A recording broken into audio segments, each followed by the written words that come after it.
I don't know what made me take that road that morning. It was a quiet Sunday, the kind of day when the sky is an endless blue, the air carries the scent of warm earth, and you just want to breathe.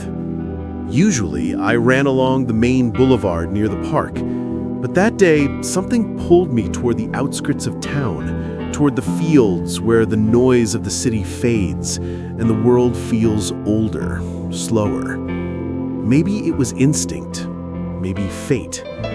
As I jogged down the narrow dirt path, I noticed how silent it was. Only the soft hum of insects and the rustle of the dry grass followed me. Then, up ahead, I saw it.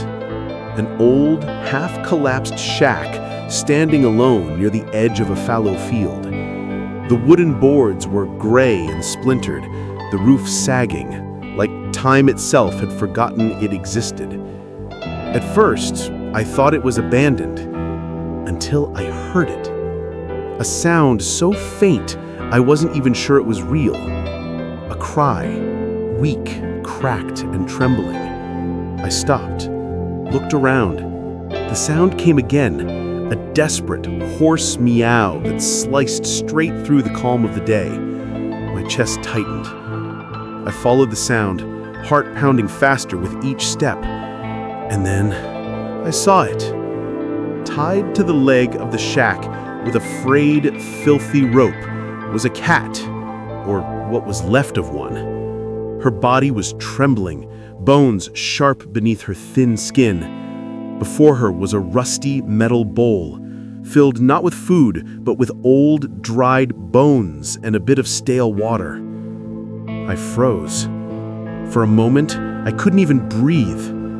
Someone had tied her there, left her, abandoned her to die. My hand started shaking. Who could do something like that? She looked up at me, her eyes half closed but still glimmering, that soft, desperate look of an animal that hasn't given up hope yet. When I crouched down, she didn't move away. She just let out another weak cry, so soft it felt like an apology for existing. "I'm here," I whispered, my throat tightening. "It's okay now. You're safe." The rope was knotted around her neck, thick with dirt and mold. I tugged at it, but it wouldn't budge. I searched for something sharp, a piece of metal, a stone edge, anything.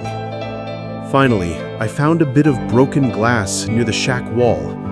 Carefully, trying not to hurt her, I started cutting through the rope. My hands were bleeding a little from the glass, but I didn't care. When the rope finally snapped, she stumbled forward and pressed her head against my knee, so gently as if to say thank you. That broke me. I felt tears burn behind my eyes. I picked her up.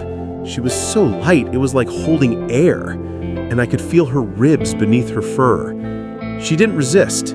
She just curled against my chest, trembling. I could hear her heart beating fast, matching mine. The nearest veterinary clinic was several miles away, but I didn't think twice. I wrapped her in my running jacket and started walking, then running again. People stared at me as I rushed through the streets, a guy covered in sweat and dust, carrying a limp, dirty cat like a sacred thing. When I burst into the clinic, the receptionist gasped. "Oh my God, what happened to her?" "I found her," I said, breathless. "Someone tied her up in a shack. Please, help her." Within seconds, the vet came out, a kind woman with silver hair and calm eyes. She took one look at the cat and frowned deeply. "She's severely dehydrated, malnourished, but she's alive," she said softly. "You did the right thing bringing her here." I waited in the small reception room, pacing, unable to sit. Every sound from the back room made me jump. After what felt like hours, the vet came out, smiling faintly. "She's responding well to fluids. We gave her an IV, antibiotics, vitamins. She's a fighter, this one." "A fighter," I repeated, exhaling. "Yeah, she really is." They let me see her the next day. She was lying in a small recovery cage, wrapped in a warm blanket. When she saw me, her tail twitched weakly. I reached through the bars and touched her head. She leaned into my hand. I didn't expect it, but I knew it immediately. I couldn't leave her. She'd been through hell and still found the strength to trust a stranger. I wasn't about to betray that. So I filled out the adoption papers right then. Bringing her home was surreal. She was still fragile, moving slowly, sniffing every corner of the apartment like it was a new world. I named her Hope. It felt right. Every morning she'd sit by the window, her fur glowing gold in the sunlight, as if she was remembering what warmth felt like. Every evening she'd curl up beside me on the couch, purring so softly that it seemed like the heartbeat of peace itself. The first time she played with a toy, batting a small ball across the floor, I almost cried, because she wasn't just surviving anymore. She was living. And somehow, she reminded me that I was too. Months passed, and Hope grew stronger. Her fur turned silky again, her eyes brighter. People who visited me would always comment, "She looks so healthy now. You must have done something right." But the truth is, she healed me just as much as I healed her.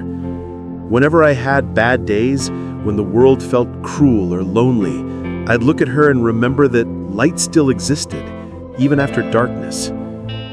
Sometimes late at night, I'd think about that shack, that rotting wooden box in the middle of nowhere, and wonder how many other creatures, how many lives suffer unseen because no one bothers to look.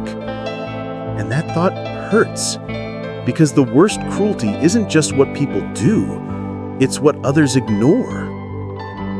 One evening, as Hope slept in my lap, her tiny chest rising and falling, I whispered, "You saved me too, didn't you?" Her tail flicked gently, like she understood.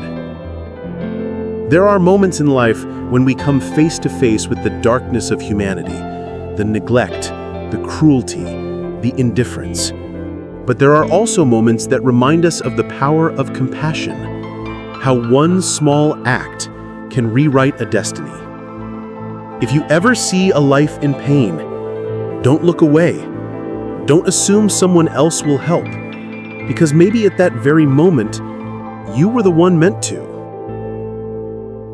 I didn't plan to find her that day, but now I can't imagine my life without her. And every time I see her sleeping peacefully, I know some rescues go both ways. Because saving a life doesn't always change the world, but for that one soul, it changes everything.